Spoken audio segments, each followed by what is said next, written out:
So as Scott just said, I will briefly introduce the concept of Knime verified components. Those of you who joined already yesterday's presentations, you already heard a lot about very cool components.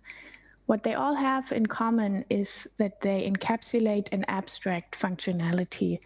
What that basically means is that behind each component, there can be a way more complex workflow.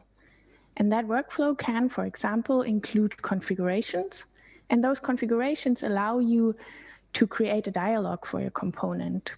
What you can also do in addition is create cool composite interactive views, for example, by using our JavaScript nodes.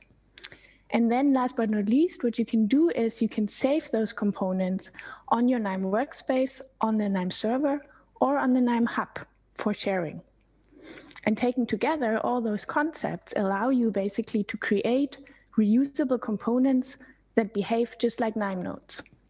And we from Knime, we realized the power of that concept and started to create those shared components ourselves.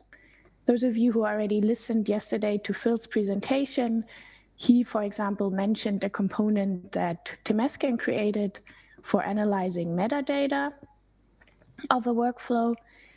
And we create at the components team many components from many different categories. Those include, for example, text processing or guided analytics, or, which I think is particularly interesting, of course, the life sciences. What those components all have in common is that we really make sure that we make components that behave like little Knime nodes. What that means is that they have a description, including a description of the input and output ports, that they have a configuration and a user-friendly configuration. And last but not least, we make sure that we handle errors. So for example, if a user uses a shared component with an empty data table, or another thing, if you're using a configuration not correctly, we actually make sure that there is an error message that is informative and that allows you to correct your error. And then what we also do is we make sure that another Knime expert looks at that component and makes sure that all those requisites are given. So we let it verify by another Knime expert, and that's why we call them verified components. You can check them out on the Knime hub, for example, or we also have a web page. So really look at them. There's a lot of cool functionality that we share there.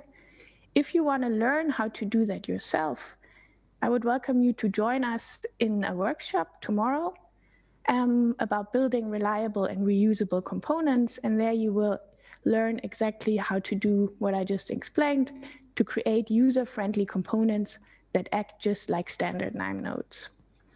You can choose from 3 different areas. Marit will guide you through building a component from the financial analysis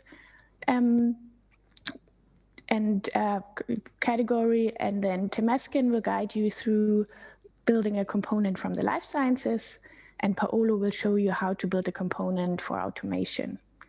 And as I said, this will all happening tomorrow at 10 a.m. Chicago time, which is 5 p.m. Berlin time. And with this, I give back to Scott. Thank you. Okay. Yeah, thank you, Jeany.